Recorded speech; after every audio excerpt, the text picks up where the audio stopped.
अस्सलाम वालेकुम। एक बार फिर से आपका इस्तकबाल है इस चैनल पर।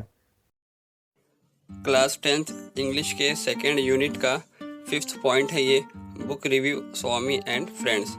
आज के इस वीडियो में हम इसके क्वेश्चन के आंसर्स डिस्कस करने वाले हैं। आपके पास इस तरह से फर्स्ट क्वेश्चन है, इसको आपको लिखना है।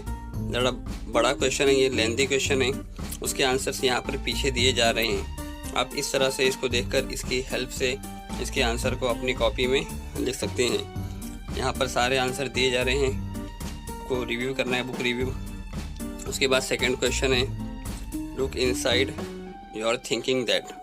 एक्टिविटी बेस्ड क्वेश्चन है और लास्ट में इसका आंसर भी लिखना है। एक्टिविटी पीछे थी और यहाँ पर इसका आंसर लिखा हुआ है।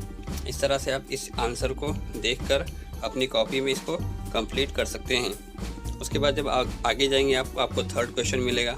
आपको टेबल दिया है, टेबल को कंप्लीट करके लिखना है और लास्ट बॉक्स में उसको ट्रांसलेशन भी करना है। तो यहाँ पर आपकी जो मदर टंग है उर्दू, उसमें आपको यहाँ पर ट्रांसलेट कर दिखाया जा रहा है।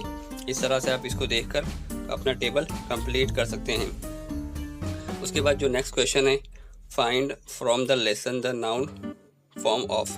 जो नीचे दिया गया उसके आपको नाउन बताना है। तो इस तरह से आप देखकर इसके भी आंसर्स लिख सकते हैं। ये आपका हो जाएगा फोर्थ का ए और यहाँ पर है फोर्थ का B. Find verb form of, जो नीचे दिया गया उसका आपको वर्ब बताना है। तो आप इस तरह से इसकी मदद से लिख सकते हैं। उसके बाद आखिरी क्वेश्चन है सी, फाइंड एडजेक्टिव फॉर्म ऑफ। इसका आपको एडजेक्टिव बताना है, तो वो भी आपके सामने दिया गया है। इस तरह से यहाँ पर आपका 2.5 कंप्लीट होता है।